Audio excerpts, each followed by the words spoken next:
este es el juego que es para hacer figuritas, ¿vale?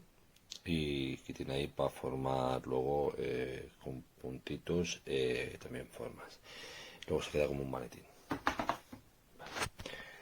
Aquí tenemos esto para poder ponerlo aquí y hacer la forma.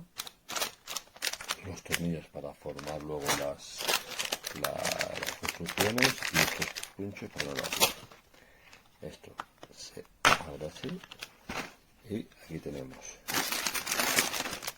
el destornillador con pilas, con los tornillos de progreso, tuercas, destornillador de mano y luego pues unas instrucciones para montar diferentes cosas. Está bien.